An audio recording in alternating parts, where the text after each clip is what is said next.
Presiden saat itu meminta Kemdikbud untuk mencari solusi. Mana pendidikan yang bisa untuk semua tanpa dibatasi oleh ruang, dibatasi oleh tempat, oleh waktu, tapi berkualitas. Maka lahirlah UT.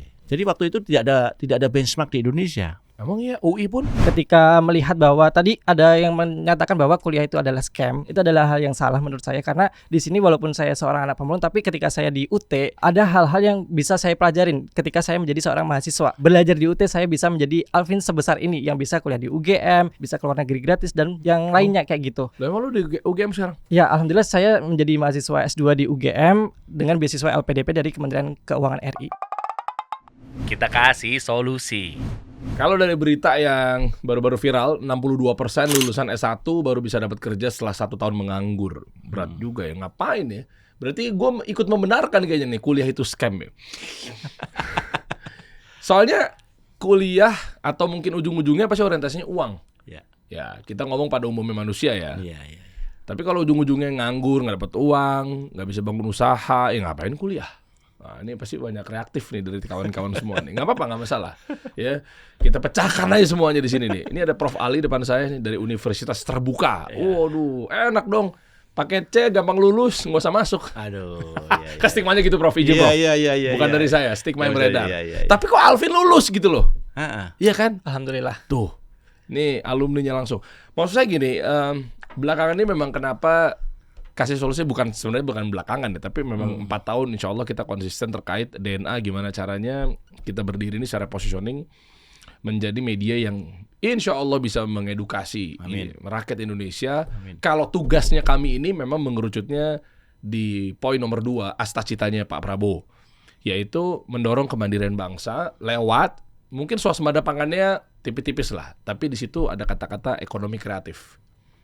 Ya kan, turunannya ekonomi hijau, ekonomi biru gitu ya. Karena memang kita concernnya di situ. Nah, jadi saya pribadi merasa punya tanggung jawab untuk berkontribusi dalam hal gimana caranya mendorong literasi pendidikan di Indonesia yang ujung-ujungnya akhirnya bisa leverage sumbangsih. Ya 2% mungkin ketinggian, tapi 1% udah cukup untuk pertumbuhan ekonomi 8%. Wah. Mudah-mudahan Prof. Amin. 1-2%-nya ngayalnya kita kan ikhtiar aja ya. Hasil mah harapan. gimana Allah Subhanahu wa taala gitu ya. Bisa mendongkrak atau berkontribusi untuk memenuhi kue yang ada di 8% sisanya. Nah, cuma memang ini harus dibahas sih Prof. Iya.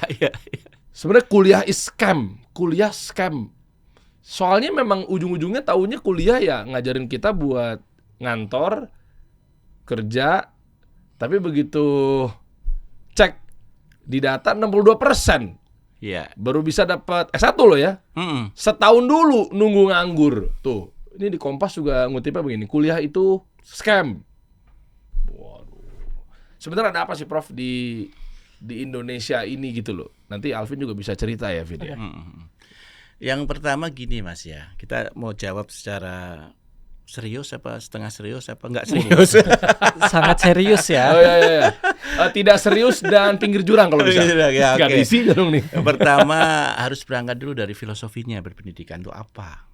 Kalau saya sih melihat dari situ dulu tuh, supaya nanti ujungnya tidak muncul kalimat scam tuh. Menurut saya scam itu berangkat dari premis yang belum tepat kalau kita katakan keliru ya. Pertama pendidikan itu, ya kalau saya sebagai seorang Muslim tuh ya pasti harus punya rujukan. Kenapa harus berpendidikan? Kenapa harus berilmu lah gitu. Harus turunnya berilmu dan nanti baru ngomong tentang ilmu pendidikan dasar, menengah dan tinggi lah misalnya seperti itu yang tadi dikritik oleh ini nunggu setahun gitu. Ya gitu ya. Ya pertama orang belajar tuh memang untuk punya value. Value bukan untuk nyari kerja. Bahkan kalau keyakinan Mas Jerry mungkin sama dengan saya ya, insya Allah sama. Itu bekerjalah nanti Tuhan yang akan mengatur segala, belajarlah. Dan Tuhan akan melihat siapa yang berilmu, siapa yang nggak berilmu. Dan orang yang berilmu itu pasti dinaikin derajatnya. Salah satu derajatnya pasti urusan maisha, urusan kerja itu sudah diberesin lah sama Yang Maha Kuasa. Itu filosofi berpikirnya gitu. Jadi tunaikan dulu kewajiban kita di depan Yang Maha Kuasa itu supaya level value kita naik. Supaya level value kita orang berilmu sama dengan orang yang beriman gitu. Itu satu. Kemudian yang kedua itu kan masuk ke masuk ke level lebih turun lagi nih. Setelah itu memang bagaimana, kenapa? Pertanyaan tadi. Ini sudah sekolah susah nyari ilmu, udah dapat value nih. Tapi serapan dunia kerja nggak seperti yang kita harapkan. Bahkan tadi disebut nunggu 1 tahun ya, itu kan saya kira hasil tracer study itu. Kenapa? Karena kita harus berani otokritik juga. Yang boleh jadi pertama ya memang ada fakta link and match antara lembaga pendidikan atau pendidikan dengan kebutuhan industri. Nah itu yang harus kita duduk bareng-bareng nih. Itu harus duduk bareng-bareng supaya tadi begitu lulus memang sudah ditunggu loh industri untuk terserap. Gitu ya. Kemudian yang kedua, ya menurut ini masih otokritik juga. Boleh jadi memang kurikulum kita belum sepenuhnya mempersiapkan lulusan kita menjadi entrepreneur karena terjebak oleh definisi bekerja. Ketika ngomong bekerja itu harus ke orang lain. Harus menjadi karyawan, harus jadi pegawai. Sementara perekrut para lulusan itu punya kriteria yang belum tentu match dengan bekal kompetensi yang dibawa oleh lulusan itu. Ya, yang ketiga nih, ini fakta. Bahkan menurut saya bukan fakta hanya nasional, dunia ini. Memang lowongan pekerjaan dengan yang membutuhkan pekerjaan itu kan tidak sebanding. Nah inilah pentingnya definisi bekerja juga harus diperluas. Saya dengan teman-teman tracer tadi saya minta agak diperluas dong tracer study-nya, pertanyaannya, supaya teman-teman yang entrepreneur yang dia bekerja tidak kepada siapapun tapi dia meng-create inovasi dan bahkan mungkin hasilnya bisa meledak gitu, itu bisa terjaring. Ketika bertanyaannya Anda bekerja atau tidak, jawabannya nggak bekerja.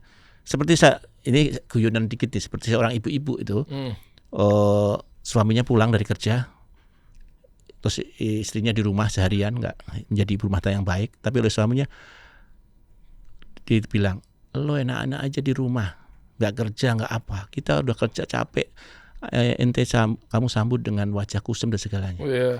Karena dia mendefinisikan di rumah itu istrinya nganggur 24 jam.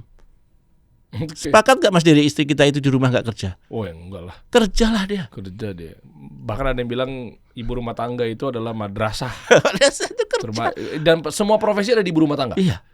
Bisa jadi dokter tiba-tiba, bisa jadi kang pijit tiba-tiba, bisa jadi ART tiba-tiba, ya kan? Bisa tapi jadi montir tiba-tiba. Tapi karena pertanyaannya itu ada Anda bekerja enggak? Dan celakanya dalam tanda kutip ibu-ibu juga perseptifnya sudah terjebak oleh yang disebut kerja itu harus ngantor, kerja orang lain. Begitu mereka jadi mahasiswa UT dan lulus, ditanya apakah Anda kerja? Dia jawab tidak kerja. Tapi kan kerja itu Prof, ukuran dan orientasinya kan memang tercatat di Kementerian Tenaga Kerja misalnya. Setuju. Itu kali ya yang menjadi masalah ya. Nah itu mungkin harus ada semacam tafsir kekinian. Kekinian. Supaya yang seperti itu kerja. Dan itu ada data kita yang nggak tercakup. Kami punya sekitar 5% saat tracer tadi. Dia nggak mau ngisi kerja karena saya nggak kantoran Pak. Saya nggak dibayar orang lain. Saya bayar diri saya sendiri. Di list jawaban saya mau nulis entrepreneur kayak apa sih? Wirausahawan kayak apa?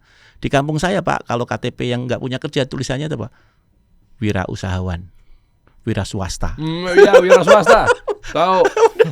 Zaman waktu saya SD ngisi sama profesi orang tua tuh, sama. Bapak saya wira swasta aja udah. Padahal ya kalau definisi orang umum nggak kerja. Iya. Sih. Ya ini ada beberapa persoalan yang harus kita perbaiki lah dalam pengambilan data dan sebagainya.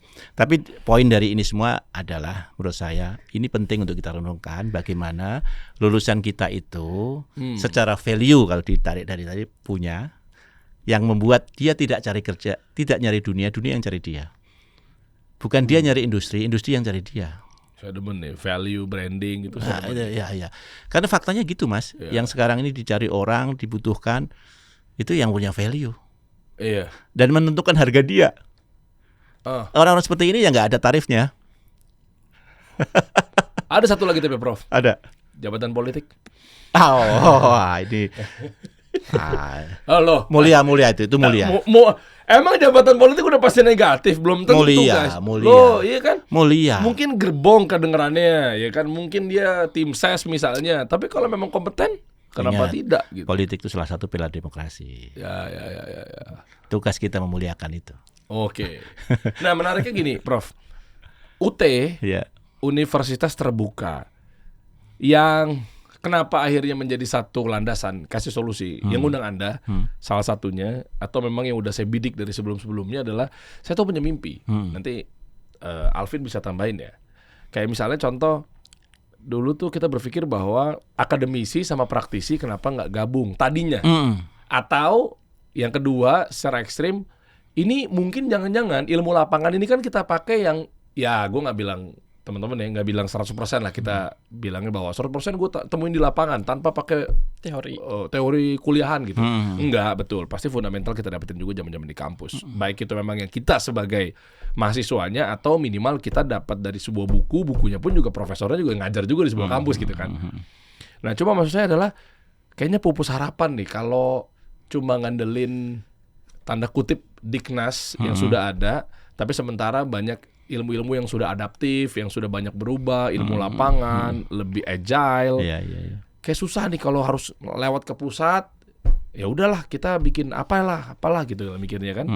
Apa bikin kampus secara praktisi aja, yang ngajar praktisi semua kampusnya gitu. Itu saya yang akhirnya concern gimana caranya literasi di Indonesia secara pendidikan itu naik.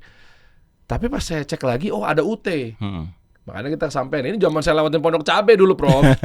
UT, entrepreneur kali ya. Itu memang udah kecium. Cuma memang stigma negatifnya juga yang nggak kalah banyak itu juga harus kita ini loh. Kan? Gampang. Kalau mau dapetin S1 UT aja nggak ngapa-ngapain gitu. Izinnya, Prof ya. Iya, nggak apa-apa. Nah, cuma makanya kenapa saya panggil Anda dalam artian, katanya ada entrepreneurnya nih. Nah, cuma kalau Anda berjuang sendirian dan tanda kutip belum belakangan ini lagi rame kan.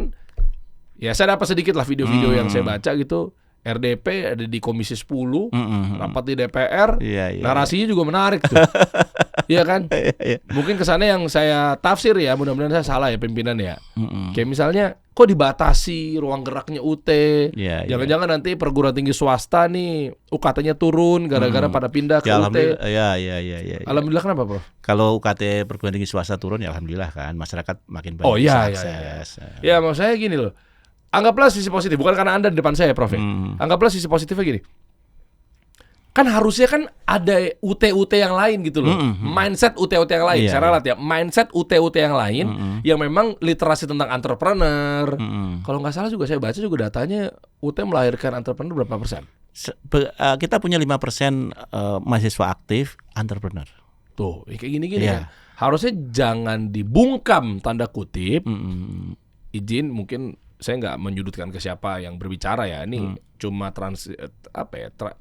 tafsiran dari saya aja lah. Tapi kue-kuenya dibagi-bagi aja ya. Harusnya mindset yang para perguruan tinggi negeri di luar sana yang belum memiliki mindset ini ya. Kalau yang udah jangan baper. Ini oknum lah gue sebut.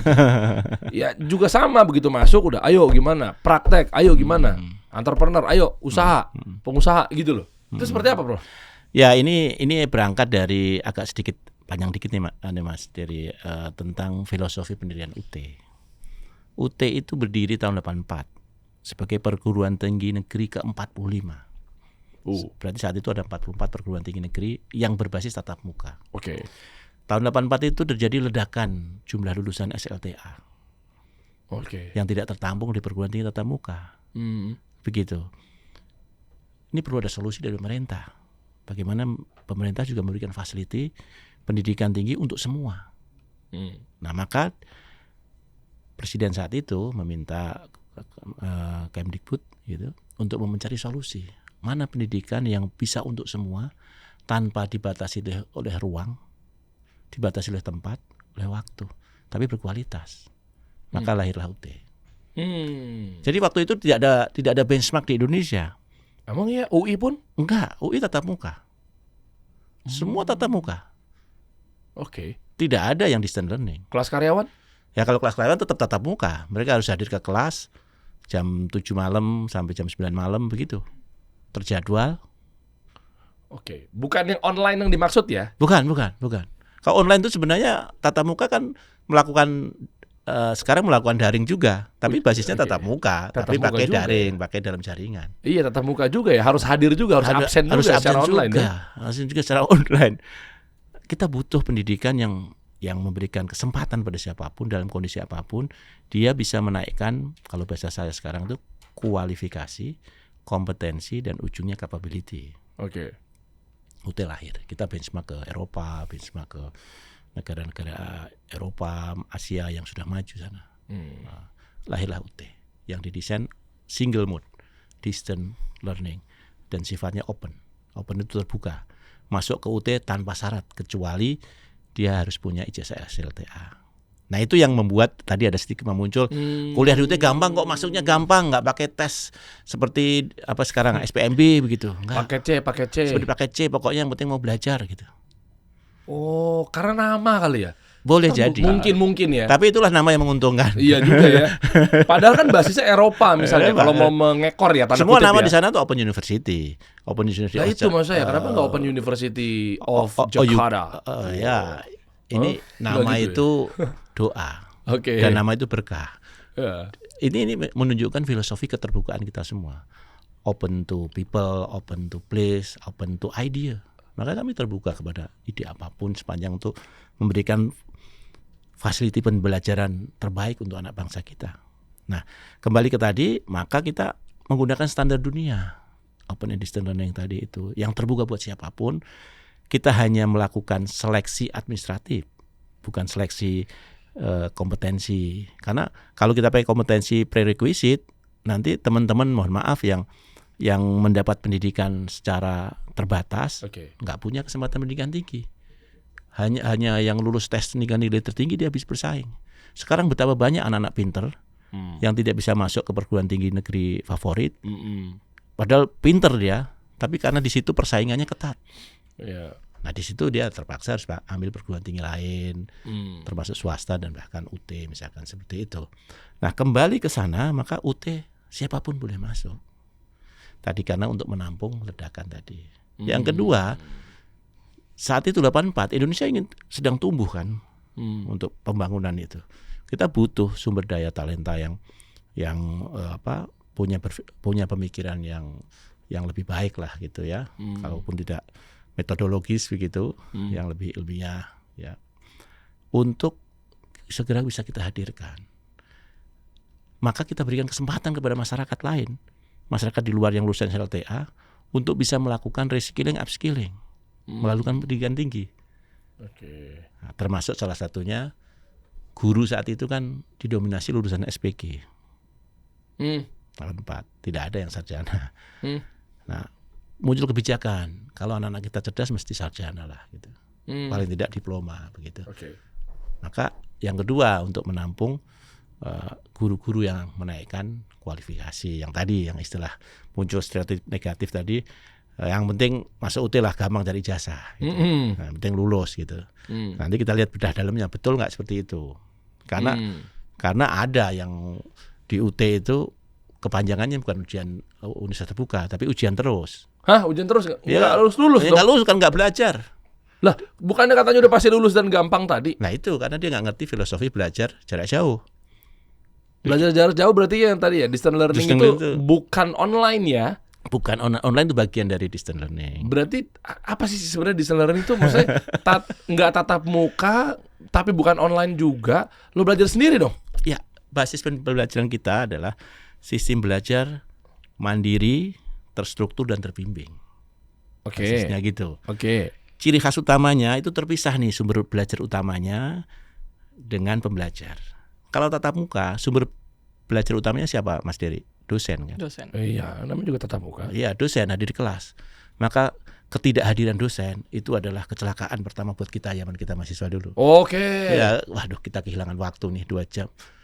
Mata kuliah ini nggak dapet nih. Iya. Karena dosennya nggak hadir. Iya. UT tidak. UT justru ini direpresentasikan oleh semua sumber belajar yang kita desain merepresentasikan dosen itu untuk hadir. Tidak ada kata terlambat. Kita nggak hadir di depan kelas, dia tetap bisa akses ke sumber belajar. Loh ya, dosennya siapa? Pertanyaan itu. Kalau saya jawab dosennya modul nanti marah. Bukan modul dosen kita. Dosen kita bukan modul. Loh, ada wujudnya. Iyalah, dosen kita itu tadi Karena terpisah antara sumber belajar dengan pembelajar, maka ada mediasi nih untuk mendekatkan. Berarti dosen yang bikin modulnya? Yes, salah satunya. Coba kita tahan dulu ya, kita ke Alvin dulu. Oke. Jadi dosen lu siapa, Vin? Bingung gue jadi goib ya. Oke. Jadi pada saat saya menjadi seorang mahasiswa di Universitas Terbuka kan saya alhamdulillah menjadi mahasiswa beasiswa tuh di S1-nya. Beasiswa bidik misi.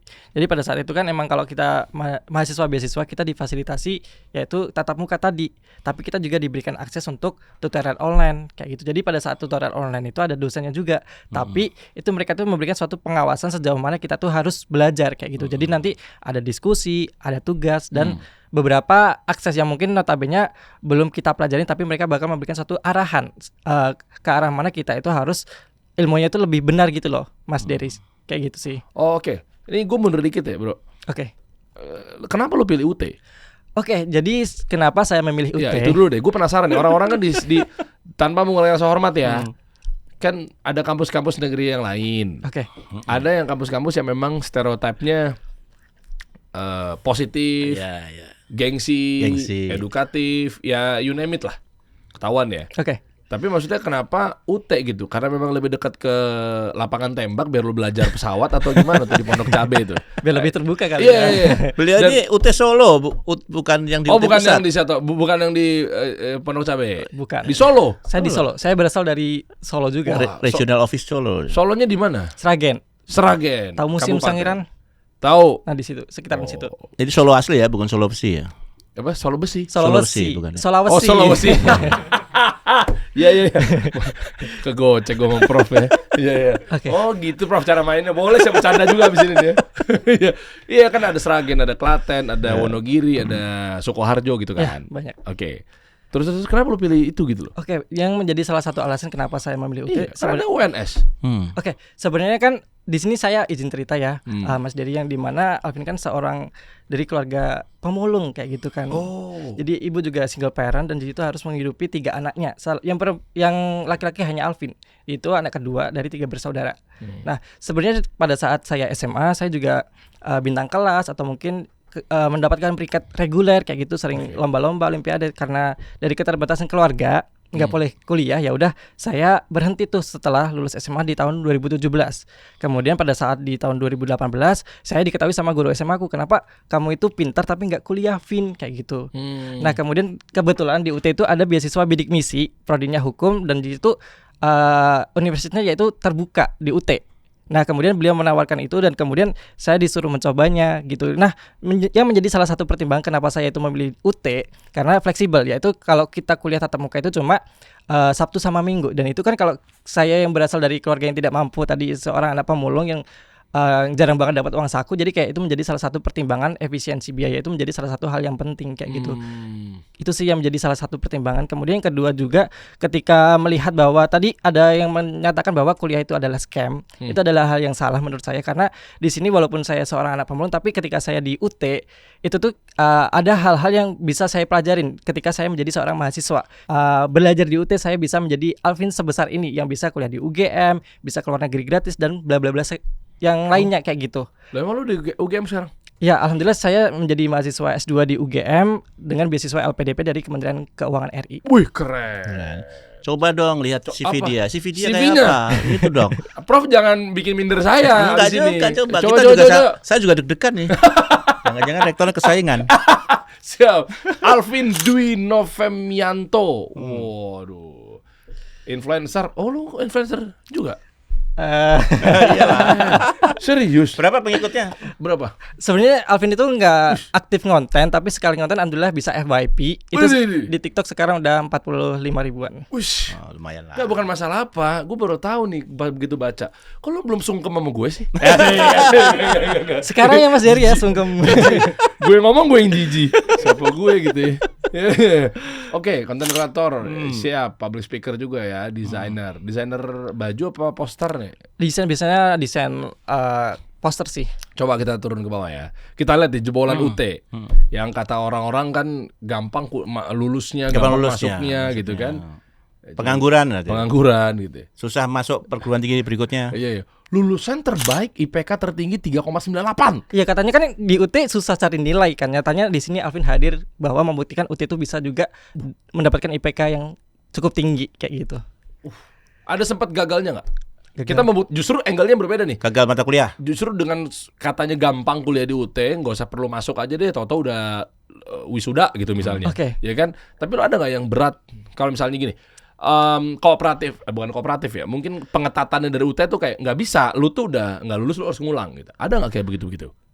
Kalau di UT itu sebenarnya kalau kita emang orangnya itu nggak mau belajar kan biasanya dapat nilai E. Cuma di sini karena di sini fleksibel tadi, jadi kayak kita tuh diberikan ruang untuk belajar kapan aja di mana saja kayak gitu. Jadi ini menjadi salah satu pertimbangan kenapa saya mendapatkan IPK tinggi, karena kan di sini kan dengan fleksibilitas itu saya bisa belajar kapan aja. Makanya di sini kalau orang-orang itu cuma sibuk belajar aja, tapi di sini kita juga bisa beraktivitas. Makanya di sini walaupun aku sibuk di luar kota atau mungkin di lainnya, tapi di sini kehadiran UT itu juga membantu saya ketika saya lagi di bandara nih atau mungkin di kereta, saya tuh bisa baca yang buku modulnya. Jadi bukan hanya membawa modulnya aja, tapi di sini kan UT juga ada yang namanya RBV kayak gitu, ruang baca virtual, dan itu menjadi salah satu pertimbangan ketika saya di pesawat atau mungkin di kereta itu bisa saya sambil untuk membaca bahan ajarnya kayak gitu. Oke, gini deh, bukan di elunya deh. Mungkin kalau Alvina kan memang secara IQ misalnya tinggi ya. Ya pertanyaan salah, pertanyaan salah. Maksud gua lu punya pada orang yang salah. Ya, oke.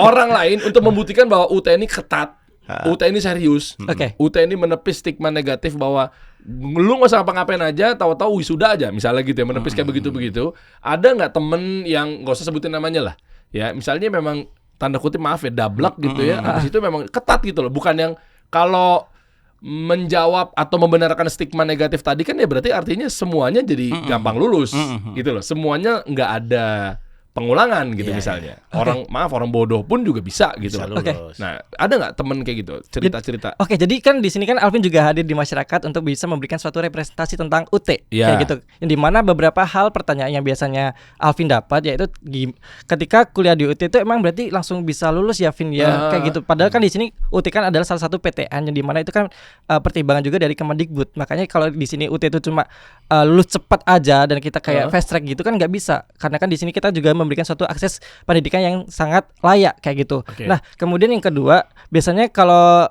dari beberapa konten yang ada di TikTok kayak gitu kan ya, mereka tuh menilai kalau kuliah di UT itu susah atau mungkin mendapatkan nilainya itu susah. Padahal kalau dari segi basicnya untuk menjawab sesuatu itu pasti ada yang namanya dasar-dasarnya kayak gitu. Jadi itu menjadi salah satu pertimbangan sebenarnya itu kuliah di UT itu kita diberikan suatu fleksibilitas, keluasan agar kita itu bisa belajar sambil kerja kayak gitu. Tapi di sini mereka itu cuma menilai bahwa karena banyak tugas, karena banyak diskusi atau mungkin banyak beberapa kewajiban dari mahasiswa. Padahal kalau kita menjadi seorang mahasiswa, kita juga bakal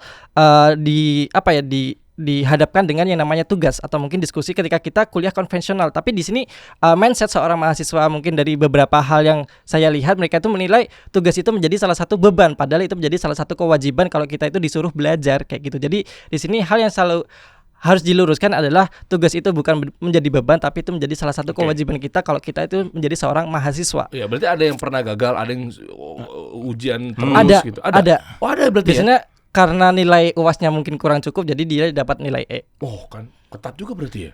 Saya punya cerita ini, Mas. Gimana, Prof? Bahkan ini menyangkut hajat hidup saya nih. Agak ngeri nih dalam rumah gimana, tangga. Prof? Coba. Saya ini hampir dipecat jadi adik ipar. Hah? Hampir dipecat menjadi adik ipar. Nah, gara-gara kakak ipar saya itu ambil S1 PGSD. PGSD itu apa? Pendidikan Guru Sekolah Dasar. Oke. Di UT salah satu S1. Oke. Dia 9 kali nggak lulus. Oke. Dia tahu adiknya dosen UT. Oh, waktu itu belum jadi rektor? Belum lah. Oke. Tapi sudah kaprodi lah kira-kira. Oh, siap. Udah gitu. Ada sedikit pengaruh lah. Oke. Gitu. Terus kok dia nggak lulus? Harusnya kan ordal berlaku nih gitu ya. Iya gitu. Saya pulang kampung nih dengan bahagia lebaran. Sebelum banyak bicara dia bilang, "Adik, ini kalau saya semester depan tidak lulus, sudahlah kita nggak usah saudaraan." Bayangkan. Gimana nih, gimana nih Kak? Kok bisa kayak gini ceritanya nih? Oke. Percuma lah punya saudara dosen UT katanya jadi kaprodi nggak bisa bantu. Saya udah 9 kali ujian nggak lulus. Bayangkan. Objektif banget berarti ya. Itu saya nanya, loh, kok bisa nggak lulus? Saya bilang gitu. Belajar kan? Enggak. Lah gimana? Oh, kakak iparnya berarti kemakan stigma Terus saya katanya. tanya. Tidur-tidur aja tahu-tahu wisuda. Nah itu, Iya. itu. Kok ya nggak belajar bagaimana lulus nih kak? Nah kan yang lain juga sama nggak belajar. Wah. Terus yang lain lulus ya? Nggak juga, lah, makanya. Terus saya, udah gini saja, mau nggak? Kalau mau lulus semester depan ikuti cara yang sebenarnya. Oke. Itu bahan ajarnya dibuka nggak itu? Masih terbungkus rapi, dibungkus plastik, nggak dibaca. Oh. Ini gimana? Oh, modul tadi ya, Vin ya? Iya benar. Iya. Oh. Itu salah satu pusakanya.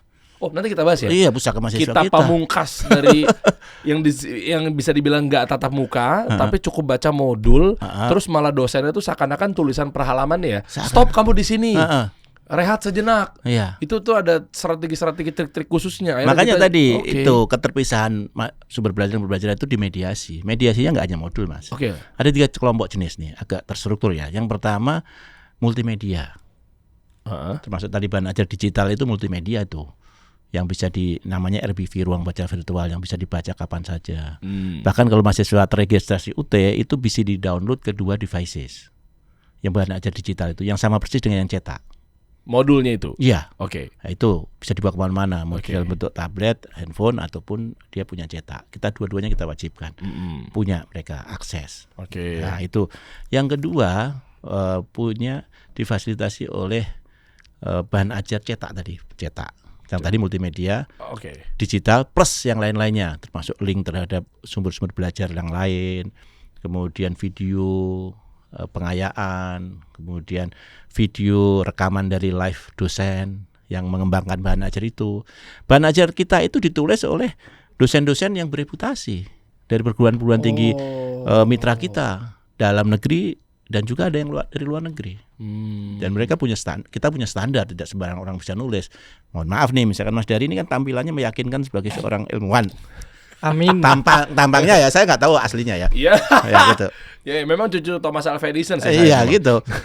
Nah itu kita cek nih portofolionya, syarat nggak jadi penulis bahan ajar UT. Nah, pendidikannya mencukupi nggak, kualifikasinya, pengalamannya, penelitian seterusnya, baru jadi penulis UT. Diperkaya dengan dia boleh selain nulis juga ini bahan ajar ini. Ya, Kok bisa diakses? Oh ini punya bisa Alvin. lah, punya Alvin. Dan ada yang buat untuk kepentingan publik. Kita ini peduli untuk bangsa, Mas. Aku aja yang masih UGM masih baca buku UT. Pakai yang fasilitas sosial. Buat melengkapi ilmu yang belum diajarkan di UGM. Kan lebih concern ilmunya. Sebentar. Ini menarik nih. Gue suka nih kalau ada benturan-benturan begini nih. Bukan benturan ya, pelengkap itu. I love keributan. Oke. Jadi Alvin mau menganggap bahwa Anda UGM itu di bawahnya UT. Enggak. Oh. Enggak ada ya. Melengkapi.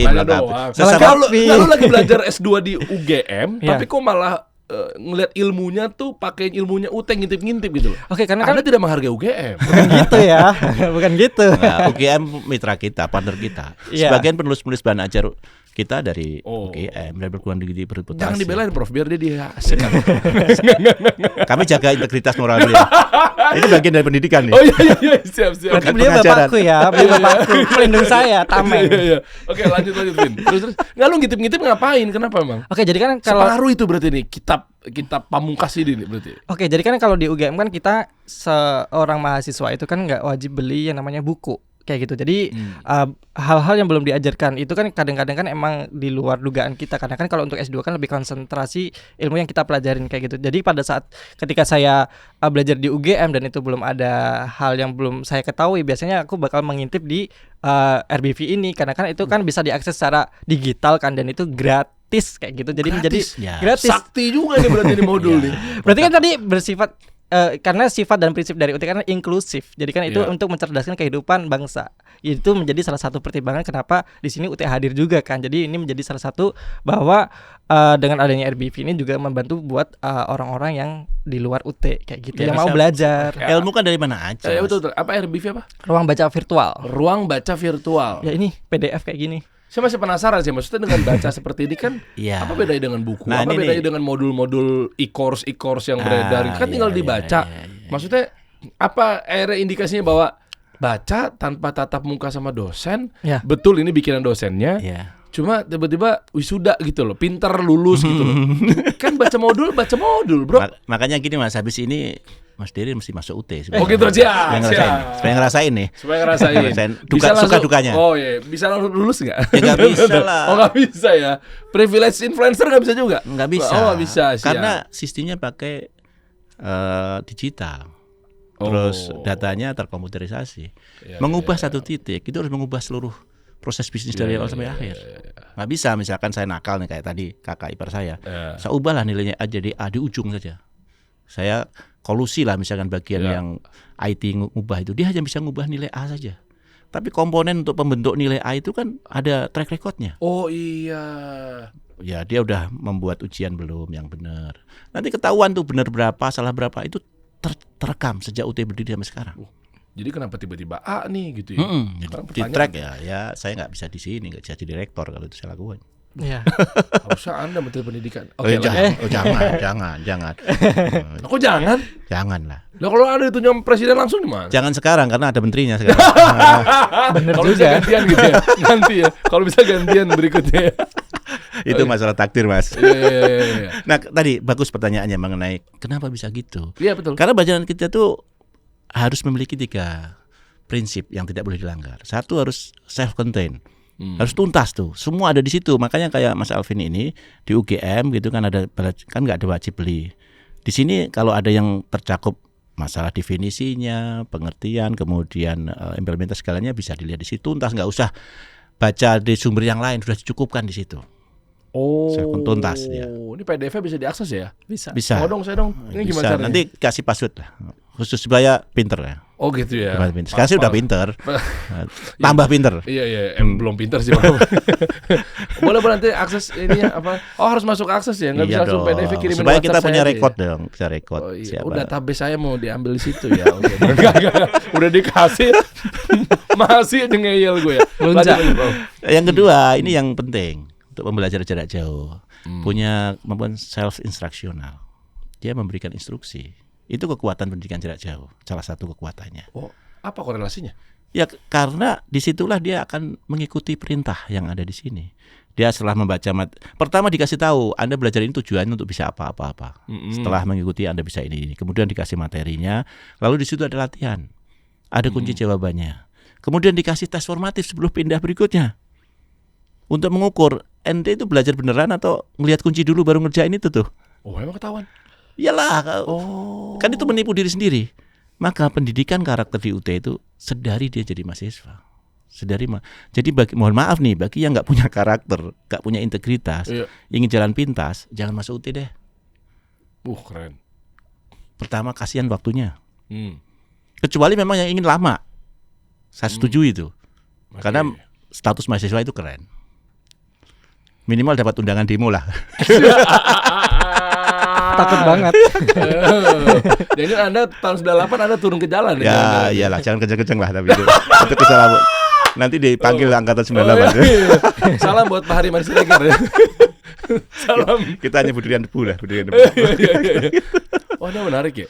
Ada lagi yang mau lanjutin sebelum saya pengen kupas modul. Setelah itu dia akan minimum 80% loh dia harus menguasai. Kalau dia kurang 80% harus ngulang terus sampai dia betul-betul paham materi yang disampaikan. Baru dia nginjak materi berikutnya. Dan diberikan waktu yang sama dengan teman-teman mahasiswa tatap muka 1 semester ya belajar 1 semester. Tidak belajar semalam lulus, nggak ada yang bisa. Gitu. Kemudian ini yang berikutnya punya kemampuan menjelaskan. Makanya ya mohon maaf nih buat teman-teman mahasiswa, bahan ajar kita agak tebel-tebel. Karena seperti live gitu, dosen ngajar di kelas terus dituliskan di sini seperti kayak obrol gitulah itu. 3 ini mencukupi itu. Tapi ada juga mahasiswa kita yang memang perlu dukungan belajar tambahan. Kenapa? Ya boleh jadi belajar mandiri dia merasa belum, kalau bahasa kampung saya itu belum marem gitu, belum mantep. Kalau nggak ketemu tutor. Nah, makanya ada unsur yang ketiga tadi setelah tercetak, multimedia, ini human being, manusia. Ya manusia itu bentuknya bisa dosen itu sendiri, fasilitator, tutor, kemudian supervisor dan seterusnya. Dan apa bedanya? Kenapa nggak dosennya aja langsung yang ngasih tahu? Maksud saya ini kan tatap muka. Anggaplah gini, ini modul ini kan dari isi kepala dosen. Nah, bedanya adalah disampaikan langsung sama dosen tatap muka, sampai disampaikan langsungnya lewat tulisannya dosen. Terus saya sebenarnya punya pertanyaan besar juga sih, bahwa apa yang menjadi ukuran utama kok baca modul itu istilahnya ya, bahasa simpelnya apa ya, lebih efektif dibanding dikasih tahu lewat mulutnya tuh dosen. Nah itu yang saya masih bingung tuh. Jadi baca aja lebih efektif, apapun ukurannya lah, mau efektif, kondusif, lebih berpunya kualitas gitu, ketimbang langsung disampaikan. Lah kalau bisa disampaikan kenapa harus dibaca? Nah ini menarik Mas. Saya tidak sepakat dengan Mas Dery. Wah kenapa tuh? Tidak untuk dibandingkan, karena masing-masing punya wilayah nih. Oke. Yang tatap muka langsung juga efektif. Kita juga efektif. Sama-sama efektif. Lah kenapa nggak gitu? Ini adalah pilihan preferensi mahasiswa untuk belajar. Oh, dan bisa fleksibel di mana-mana Iya, juga sih. iya. Kayak kita ini produk, saya juga dulu pendidikannya tatap muka. Iya. Kalau nggak ketemu dosen depan kelas juga nggak mantep, apalagi dosennya nggak kurang cantik misalkan gitu ya. Kalau cantik kan ya semangat lah. Oh iya. Nah, itu salah satu stimulus lah. Kok sama? Kok sama? Sama kayak Alvin. Saya kan memang pelajarannya merhatiin di. Wah. Gitu kan. Oke. Lebih. Tapi ini kita yang kita kelola Mas. Mohon maaf, bukan mahasiswa 5.000 10.000 Mas. Belum berapa? Yang kita kelola hari ini 768.000. Hampir 1 juta Mas. Kalau kami harus menyiapkan dosen tatap muka, harus ketemu langsung, berapa puluh dosen Mas di Indonesia. Mungkin semua dosen di Indonesia akan gabung dengan UT itu. Yang lain bisa repot. Dan itu bukan UT. Bukan jalan yang dipilih UT. UT dari awal itu sudah dibikin hanya single mode, distance learning. Yang tadi berbagai alternatif. Yang ingin langsung kita rekam tuh dosen. Ini ada rekamannya. Dosen ini yang penulis ini rekaman dalam 9 materi-materi pokok yang dianggap perlu ada penguatan, kasih multimedia. Dia bisa putar kapanpun. Jadi ada learning management systemnya. Yes, tinggal kita ditonton. Tinggal tonton dah. Oke. Nah, dia masuk ke sana. Dia yang butuh tutorial kita layani. Bahkan defaultnya hari ini kita masukin dulu tuh mahasiswa langsung ke learning management system kita untuk tutorial online. Untuk dibantu di sana. Yang tadi katakanlah kita punya 16 pekan pembelajaran nih. 4 pekan pertama belajar tatap muka. Belajar menggunakan bahan ajar cetak atau digital tadi. Kalau setelah 4 pekan merasa waduh saya nih kayaknya kalau nggak ada dukungan tutorial kayaknya gagal nih saya. Manfaatkanlah itu di LMS kita. Tapi kalau yang udah saya cukup nih bahan ajar ini, saya nanti akan ikuti perintah di bahan ajar ini, saatnya ujian saya akan datang. Kita punya pengalaman tuh di Kalimantan Tengah, ada mahasiswa pedalaman, dia dari SMA, tidak interaksi apapun, hanya bahan ajar cetak kita kirim, dia ikuti instruksinya. Ini prodi akuntansi Mas, prodi saya yang di ilmu sosial agak dianggap susah lah gitu. Iya. Tapi kalau di bagi teknik mungkin biasa aja gitu. Tapi bagi kami susah. Itu IPK bisa 3,4 Mas. Yang susah aja 3,4 berarti udah bagus dong. Melebihi IPK S1-nya rektor lah. Oke. Iya. Paling kalau saya agak omongan IPK ini sama Alvin agak mungkin kita satu pasukan mungkin. CV-nya bos, panjang banget CV-nya. Kayak pengakuan dosa. Iya. LPDP, DB surat. Aduh. Ini teman-teman, ini kita munculin boleh nggak bro? Boleh Boleh aja kan? Karena biasanya kalau jadi narasumber juga ditampilin. Berarti akan ada achievement baru dong habis ini. Iyalah. Paling gede dong diwarnain biru atau merah gitu kan ya. Ini kan narasumber lu di mana-mana diundang bro. Iya. Narasumber podcast kasih solusi. Value lu naik 17 kali lipat. Jadi yang bikin naik kasih solusi. Pansos ya berarti. Ya masalahnya jangan ngaku pejabat atau pengusaha atau menteri kalau belum pernah duduk dikasih solusi. Iya. Ngeri. Integritasnya tinggi ya. Ampun. Katanya gini Mas, sombong di depan orang sombong itu sedekah. Masalahnya kita ini gak Motivasi, sombong loh nih. motivasi loh Pak, motivasi. Kita nih. Iya kan? Mas Bahlil ganteng aja pernah duduk di sini. Iya. Iya kan? Alhamdulillah. Tuh, Nah tadi ya Mas, jadi gitu bahan ajar kita udah kita siapin itu tuh. Oke. Bahan belajar. Makanya ada yang tatap muka tadi, datang ketemu dosen langsung atau tutor gitu ya. Terus tadi kita abadikan tuh. Termasuk nih kuliah Pak Sumitro.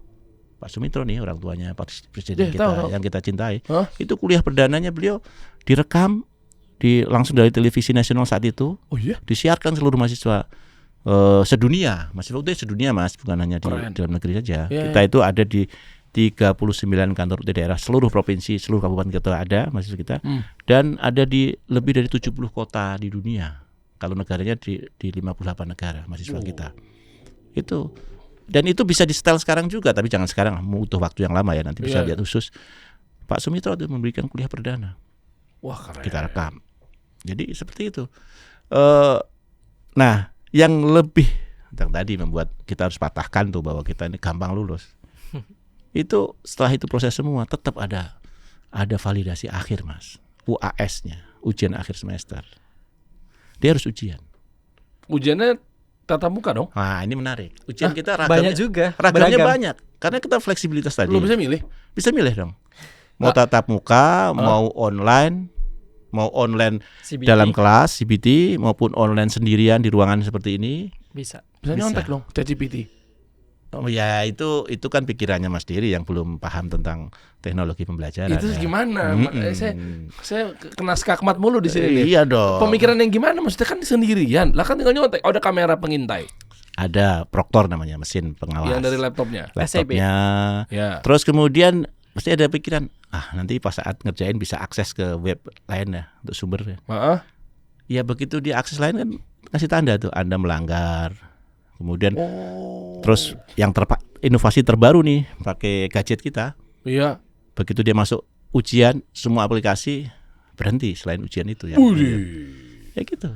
Berarti benar-benar udah sistemnya udah. Karena kita yang betul-betul wide area itu ujian akhir semester, Mas. Muka gerak-gerak juga ada face recognition-nya juga. Ada. Kan ketahuan sih nyontek ya, sini, ya, lihat sana, pasti lah. Alvin waktu itu pilih mana? Saya tatap muka semua. Masih tetap muka semua. Karena saya tipe manusia yang harus best paper. Oke. Karena kan setiap orang kan punya base Beda-beda. atau mungkin identitas sendiri-sendiri. Dan uji nyali juga berani bahwa membuktikan bahwa gua gak akan nyontek nih, makanya tatap muka gua. Iya, apalagi diawasin manusia. Kalau itu ya. diawasi tatap muka. Tapi boleh enggak yang itu kan? Boleh milih. Sekarang boleh milih. Kita ini Mas menghadapi masyarakat Indonesia yang sangat beragam, Mas. Dari yang paling sangat literate terhadap teknologi sampai yang tidak literate karena dirinya maupun fasilitinya. Kita punya loh daerah 3T yang masih ada sebagian akses internet tidak mulus. Terus cara gimana? Mereka kalau harus ujian online, wah, gagal terus tuh. Iya. Ya mereka tatap muka, hadir di kelas.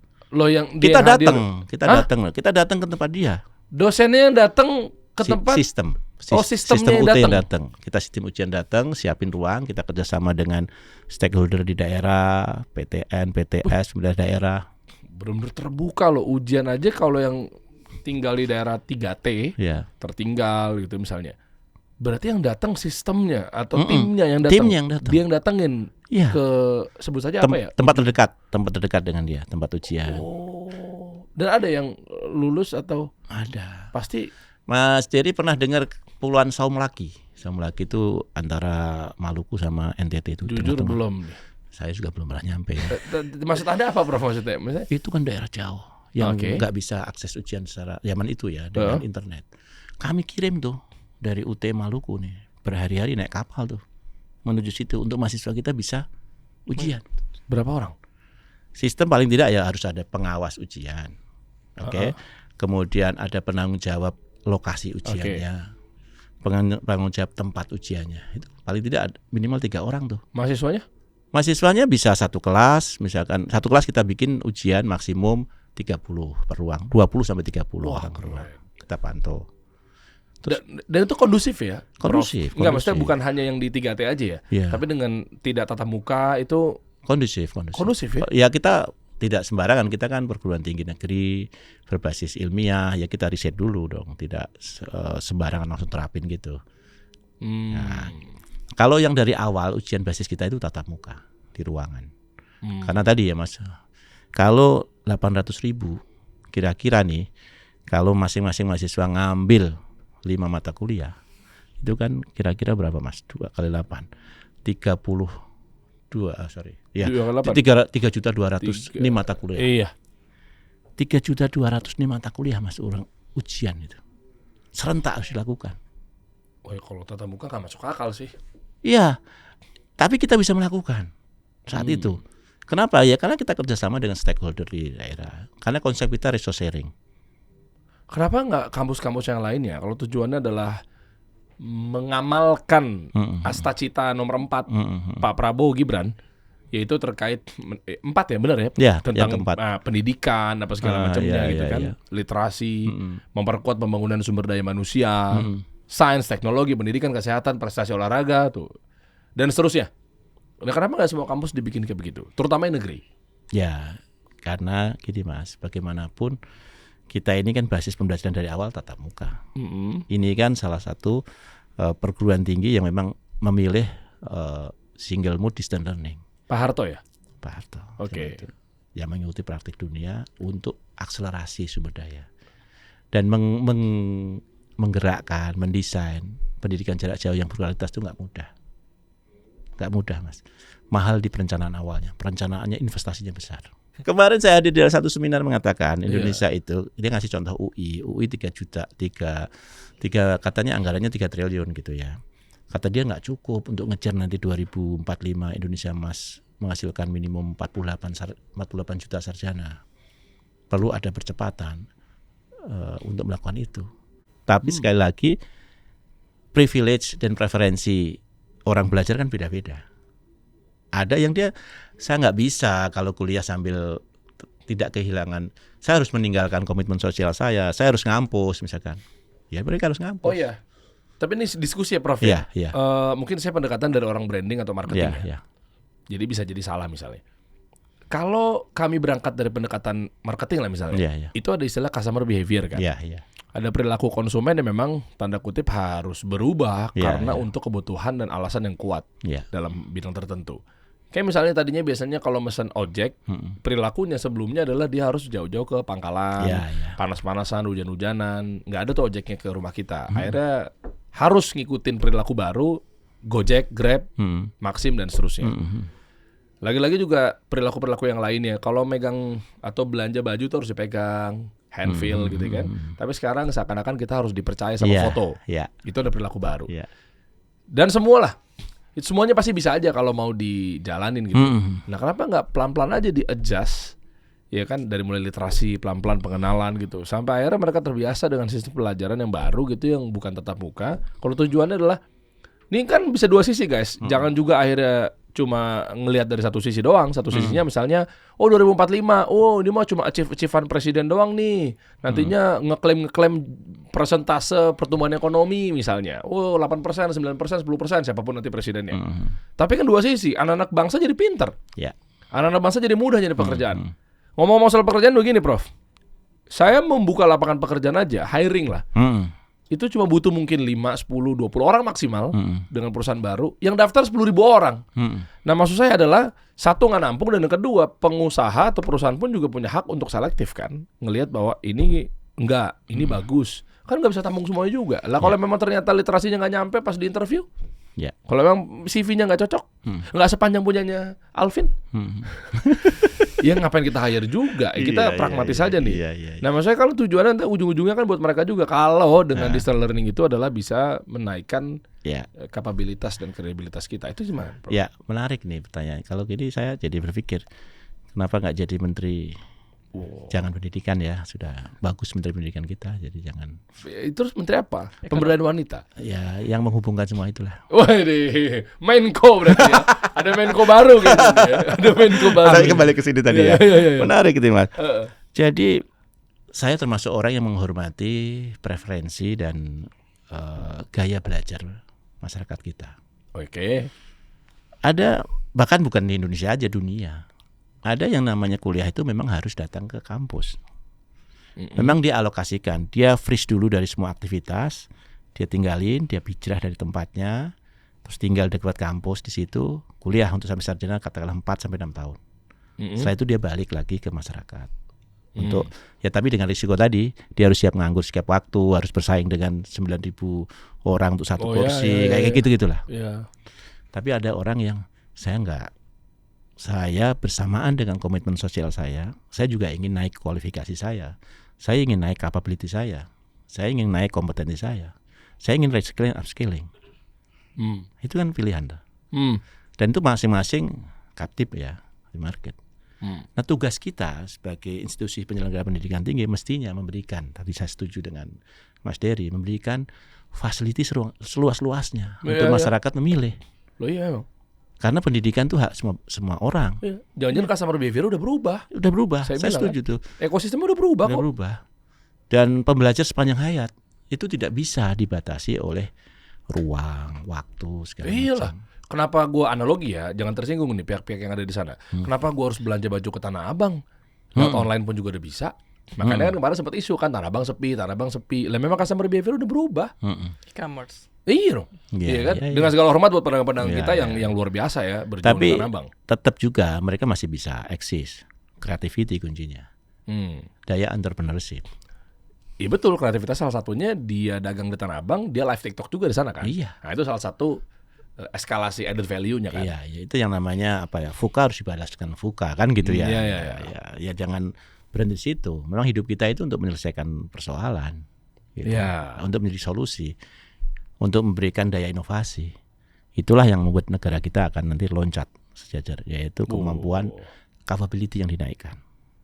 Nah, ini persoalannya adalah ada 3 hal kalau saya mengutip Presiden. Apa, Bro? Pertama adalah accessibility. UT punya kekuatan di situ karena dia tidak dibatasi oleh ruang. Kalau yang teman-teman kita yang tatap muka kan dibatasi oleh ruang. Satu ruang tidak boleh lebih dari 40 orang dan dosen harus hadir di situ. Iya lagi. Dan mereka harus waktu tertentu. Suka nggak suka dia harus nge-freeze dengan komitmen sosial gitu ya. Dia harus meninggalkan kampungnya gitu. Dan setelah selesai baru dia magang dulu baru kerja kembali ke situ. Sementara UT tidak gitu polanya. UT itu bagi orang-orang yang memang punya keterbatasan beberapa hal tadi, tapi dia ingin tetap punya menaikkan level derajat dari derajat keilmuannya di hadapan Tuhan dan manusia. Gitu. Nah, itulah yang harus diberikan ruang untuk masyarakat kita sama-sama belajar dengan kecepatan yang memang sangat mereka atur tanpa kehilangan sekali lagi komitmen sosial. Jadi UT dengan cara seperti itu ekonomi kita nggak mandek.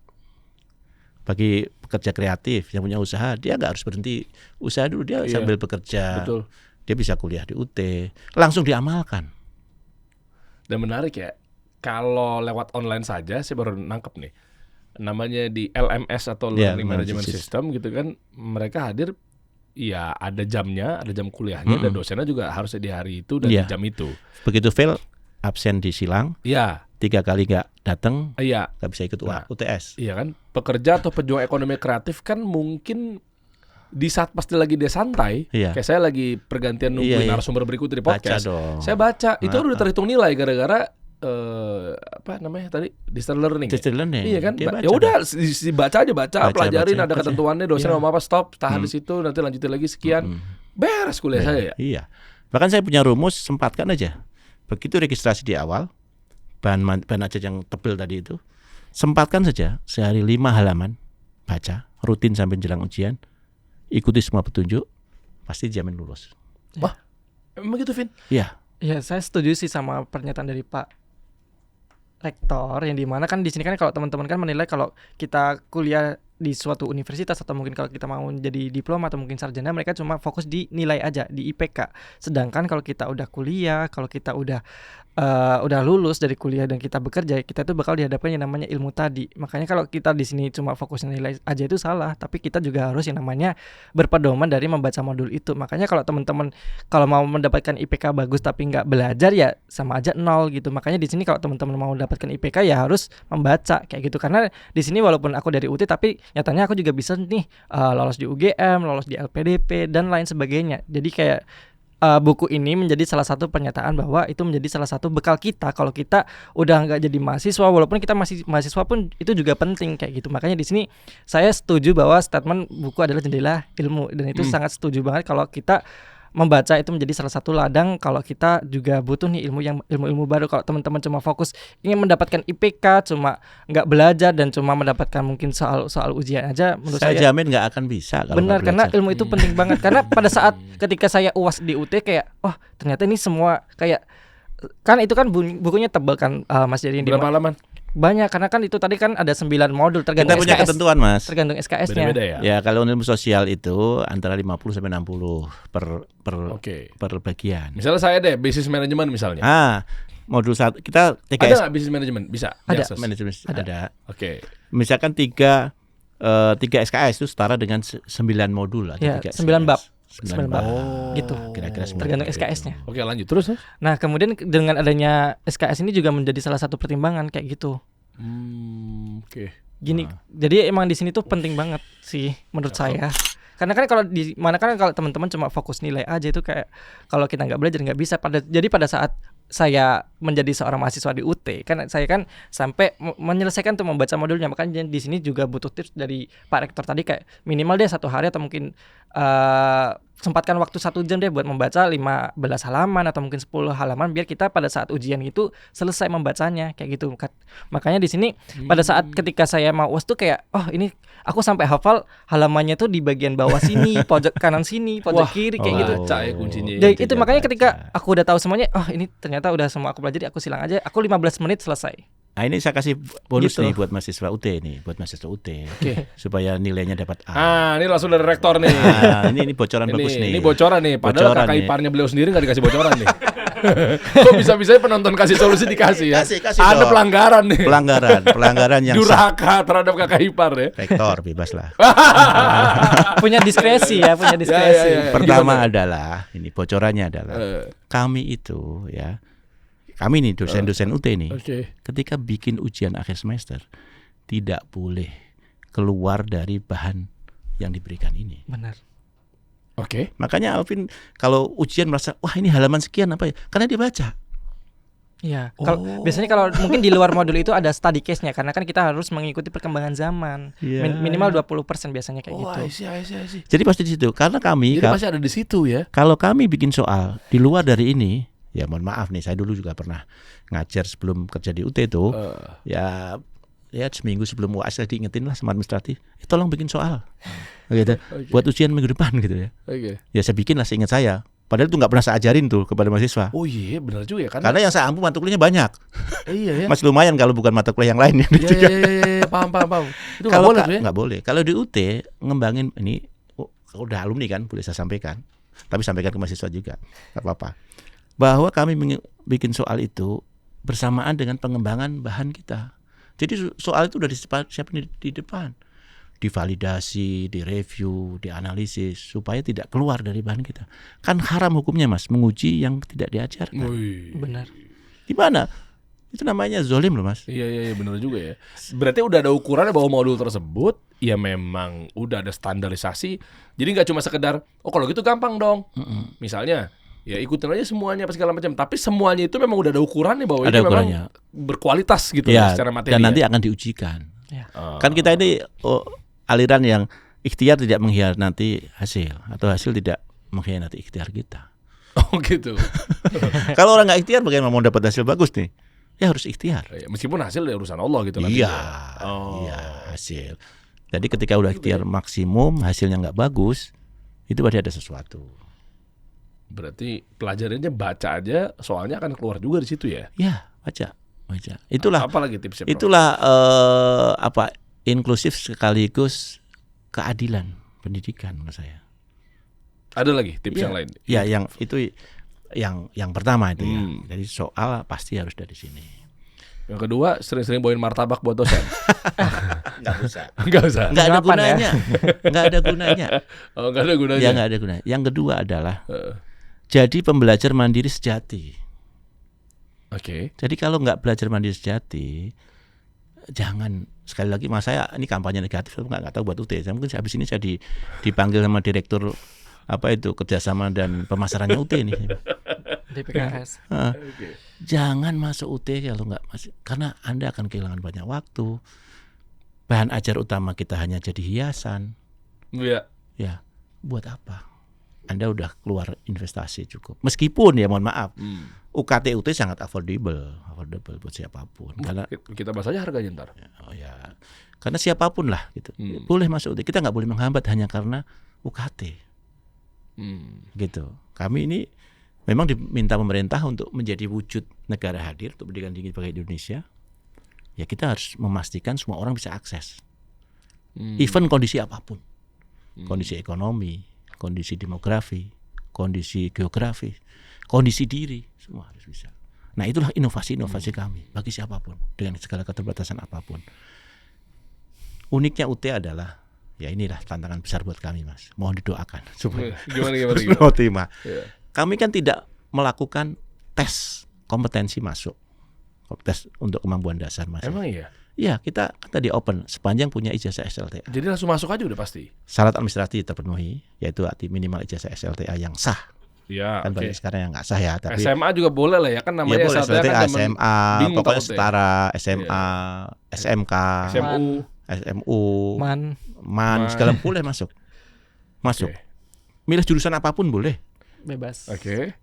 Tapi keluarnya harus standar mutu yang sama. Waktu itu kami tidak ada standar Indonesia, kan mengambil standar dunia langsung, Mas. 84 baru satu-satunya.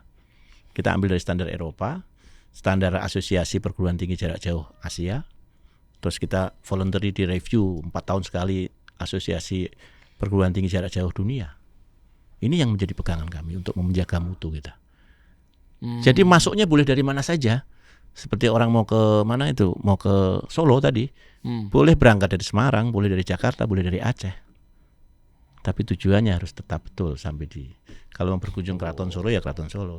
Walaupun janjinya misalnya katanya harus balik ke Solo akan jadi rakyat biasa, ya komit. Ya iyalah.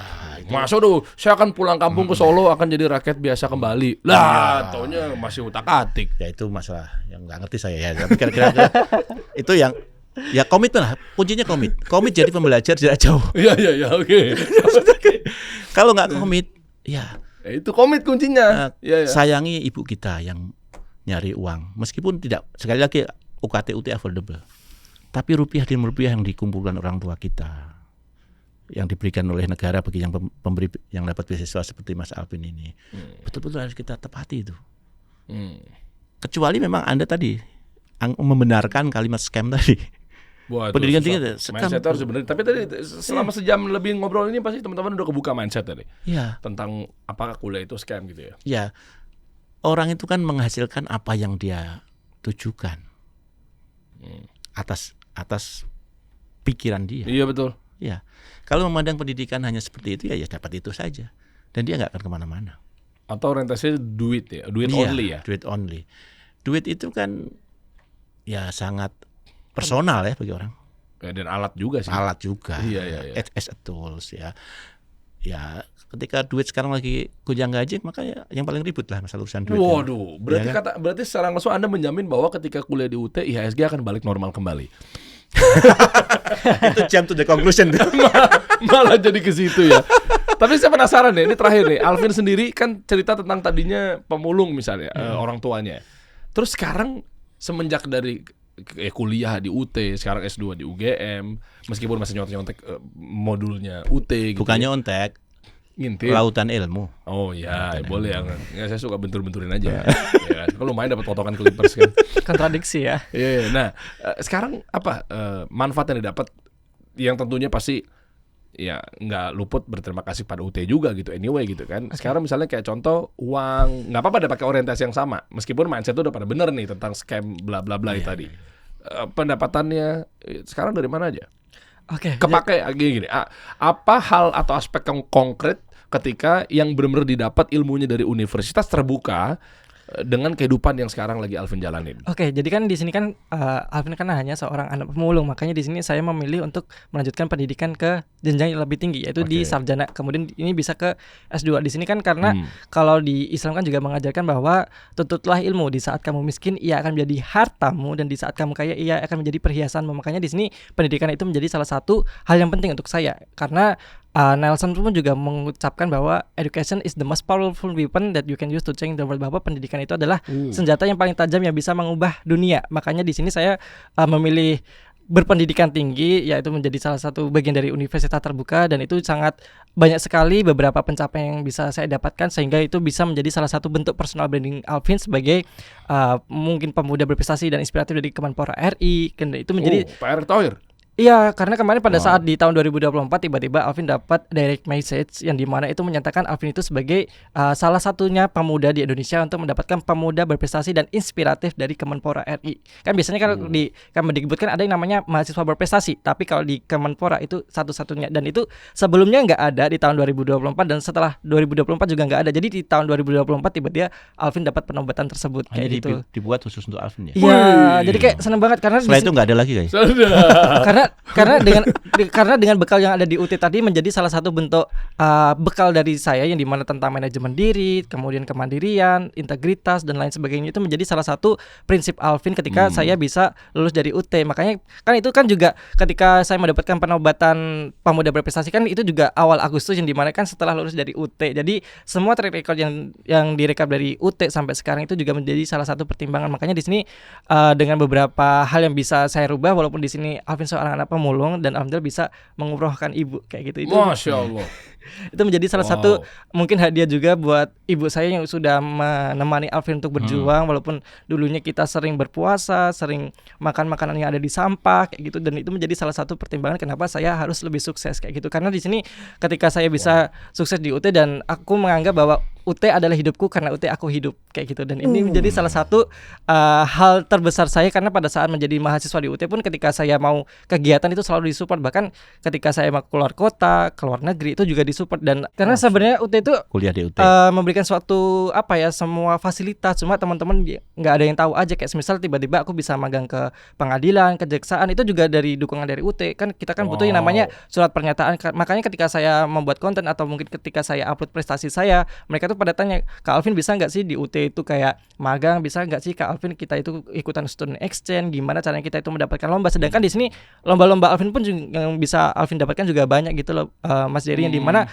mungkin karena mereka belum update atau mungkin belum bisa mengikuti media sosial, jadi mereka agak sedikit ketertinggalan. Sebenarnya di UT juga banyak banget fasilitas yang bisa kita dapatkan, salah satunya pendanaan. Bahkan ketika teman-teman itu bisa juara, mereka dapat beasiswa. Kayak misal kita ada yang juara 3 itu dapat 1 semester ya Pak pembebasan, kemudian juara 2 semester, juara 1 kita dapat pembebasan 3 semester kayak gitu. Percepatan beasiswanya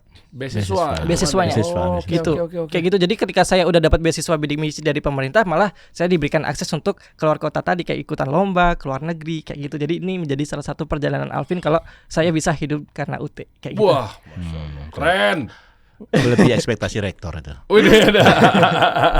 Kalau gitu teman-teman misalnya penasaran atau ada orang tua yang pengen sekolahin atau kuliahin anaknya di universitas terbuka atau UT, berapa biayanya dan gimana cara daftarnya, Prof? Wah, biaya kita itu tergantung prodinya ya. Tapi kurang lebih sekitar 1,3 juta lah. 1,3 per juta semester. Sudah sama modul. Dengan modul. Udah sama modul sudah. Bercanda. Ya bercanda boleh, tapi nyatanya ada. Ada kualitasnya ya Pak ya. Ada kualitasnya. Yang kuncinya kan kualitas. Ini orang yang suka membentur-benturkan.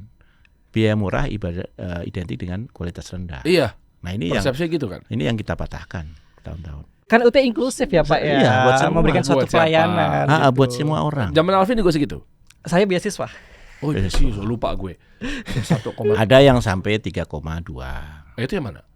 Ya prodi yang berbeda, misalkan prodi sistem informasi karena yang lebih beda banyak prodi praktek. Itu beda harga. Oh iya benar. Coba prodi yang paling favorit apa di sana? Kita ukurnya dari situ aja. Hari ini prodi favorit itu salah satunya prodi S1-nya beliau nih, S1 Hukum Tata Negara. Ya ilmu hukum. Hukum. Oke, FH lah ya. Ya, FH, terus manajemen, ilmu komunikasi, akuntansi itu masih. Oh, Vkom. Manajemen berarti di FEB ya. FEB, Vkom, sama Ilkom, Visip, hukum. Ya, kalau di FKIP-nya ya PGSD masih. Nah itu rata-rata deh. Kalau digabungin rata-rata berapa? Ya kalau kita sebutkan kan beda-beda tuh. Iya, kira-kira 2 jutaan lah. 2 jutaan? Ya, agak lebih 2 juta lah rata-rata. Per semester? Uang pangkalnya gitu-gitu? Apaan ya Mas? Gak ada uang pangkal. Kita negeri Mas. Oh enak ya. Saya udah lewat soalnya. Untuk semua. Uang pangkal itu apa ya? Uang pangkal angkatnya milenial banget ya dulu ya. Saya pakai. Kita hanya bayar tukar di Standard Chartered lagi pound sterling. Untuk kampus saya. Saya nggak menyalahkan ya. Tersangkanya malah nggak terima lagi. Saat itu kan memang lupa aku berapa puluh juta, tapi harus ada pound sterling. Karena memang kita tidak untuk uang pangkal. Yang tempat lain ada uang pangkal, ya itu memang pilihan lah. Kebijakan. Tapi kita ini registrasi saja, biar registrasi 100.000 ya. 100.000. 100.000. Iya. Ya pendaftaran aja. Berarti kalau 2 juta 2,1 lah. Iya. Tapi biasanya kalau orang hukum itu cuma 1,3. 1,3. Oh, oke. Kalau saya lihat di ini ya, di registrasi mata kuliah itu ya, walaupun aku nggak bayar, tapi aku melihat nominalnya kayak gitu. 1,3 Mas. Bahkan Mas bisa Mas Dery kalau nih senengannya kan males belajar ya, inginnya langsung komentar ya. Kok beliau jujur loh orangnya loh. Iya. Kok benar gitu loh. Cukup 3 SKS saja. RPL. Ya RPL bisa, terus ngambil mata kuliahnya 3 SKS saja, mata kuliah saja per semester. Langsung lulus gitu? Ya enggak dong. Enggak, bukan. Maksudnya tes, tapi udah langsung bisa potensi buat tugas akhir gitu. Ya nggak bisa, harus 144 kalau tadi mau 3 SKS apa? Ya ngambilnya per semesternya 3 SKS saja. Dicicil? Iya. Non SIPAS namanya. Namanya non paket semester. Paket semester 3 semester aja lah, kan Mas Dery orang sibuk. Ya kan? Oh memang ya. Ini gini Pak, ini Prof saya kasih tahu ya. Ini ada Deddy Corbuzier. Mulai paling atas paling sibuk nih. Iya. Deddy Corbuzier, Raffi Ahmad, Gibran, Prabowo, Dery. Alhamdulillah. Sungkem ya, disuruh sungkem tadi. Gak salah orang nih. Gila. 3 SKS per SKS itu 35.000. Oke. Benar. Ya 35.000 berarti 105.000. Sudah status mahasiswa, dapat nomor induk mahasiswa, bisa ikut semua fasilitas pembelajaran di UT, mata kuliah itu, dan bisa ikut ujian. Nggak ada pungutan biaya lagi. Gas, yuk. Ini S2, S3 semua sama? Ya enggak dong. Beda ya. Beda. Oh, iya. Oke. S3 tuh ada RPL nggak sih? Belum ada sekarang. Belum. S2 soalnya setahu saya kan? Ya, maksimum S2. Iya, Yang kita RPL S1. Kalau Mas Dery ini portofolionya banyak, ya itu RPL-nya semakin bisa diadu besar. sama CV-nya Alvin. Bisa lah, bisa. Tapi tinggal diambil mata kuliah apa? Prodi apa? Iya, kalau yang nggak jauh-jauh dari bisnis, FEB berarti. FEB lah. Kalau FEB mungkin bisa sampai. Kita ada aturan Mas, RPL tidak boleh lebih dari 70% dari kurikulum. Oh, MBA atau MM?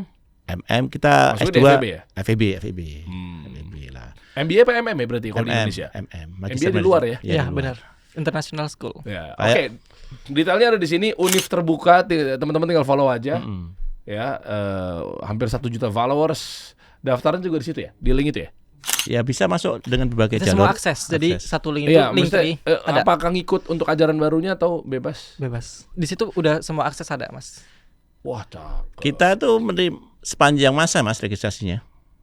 Maksudnya sekarang pun juga nggak ngikutin nanti ajaran baru apa segala macam bisa ya? Pembelajarannya sesuai, tapi pendaftarannya sepanjang masa. Sepanjang masa langsung. Nah ini ada nih angka-angkanya nih. Oh iya, program studi diploma 1,1 tuh apa pariwisata, pendidikan, perpajakan itu kalau yang program sarjana diploma FEB, FHISEP, FST, FKIP, itu di situ tuh. Ya benar kisarannya memang ya 2 juta ke bawah. Saya sih sebenarnya nggak mau terlalu bicara masalah biaya ya. Oh bukan, misalnya teman-teman kan juga harus clear juga kalau mau daftar sekarang kan tiba-tiba karena itu kan sangat kecil. Itu kalau ditabung setiap hari kan 7.000 ya. 7.000.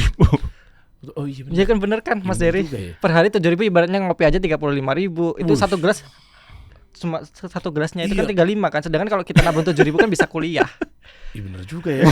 Ngopi nongkrong ngomongin politik warung kopi tapi nggak dapat apa-apa ya. Kuliah. Tagline saya nih Mas, tagline saya, kami itu ingin membuat pendidikan tidak hanya hadir di depan rumah dia, tapi hadir di depan hatinya masyarakat Indonesia. Kenapa saya bilang hati? Karena ini masalah hati, mau belajar apa enggak itu hati kan mutusin. Maka tugas kita itu menghadirkan seluruh perangkat ke depan ke dalam hatinya. Tinggal dia mau pilih apa enggak. Karena apa? Masalah UKT nggak jadi masalah. Iya. Masalah kurikulum kita jelas kualitas internasional. Apalagi. Tinggal masalahnya mau belajar apa enggak. Nah itu dia. Itu kuncinya. Sip. Tapi kalau dia pembelajar sejati, ambil UT. Di UT banyak Mas yang ambil gelar kedua, ketiga, keempat, bahkan ada yang ke-11. Gelarnya 11 sampai ya, dari UT. Certified kali. Enggak, UT. Karena dia pembelajar sejati. Enggak sertifikasi kali. Enggak. Bukan. Gelar. Dia habis ngambil misalkan di UT nih S1 manajemen. Iya. Lulus. Dia pakai RPL, ngambil S1 akuntansi, ngambil RPL lagi di kelompok FEB nih. Misalkan manajemen ekonomi bangunan. Kemudian yang lain lagi sistem informasi segalanya. Ya. Kemarin jadi rekor ya Pak ya. Termasuk rekor Rekor muri. Banyak gelar ya. Iya banyak gelar. Kalau gelar yang sertifikasi mah berderet, itu kan bukan gelar sebenarnya. Betul. Saya Waduh repot saya tuh. mungkin di IG nggak mentok tuh jadinya tuh. Kena limit tuh, cuma saya nggak masukin aja tuh. C ini. Sampai lupa itu apa ya?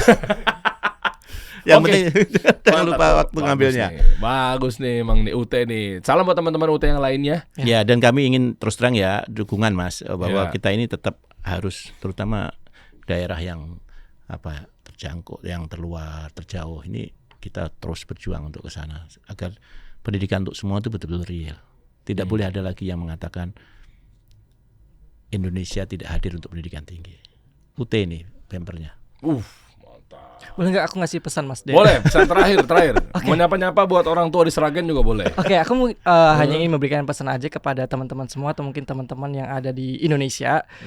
Di sini saya percaya bahwa bukan di mana kita sekolah atau kuliah, tapi di mana kita bisa mencari hikmah dan berkah, bukan karena gengsi atau mencari sensasi, tapi galilah potensi untuk meningkatkan prestasi. Kayak gitu.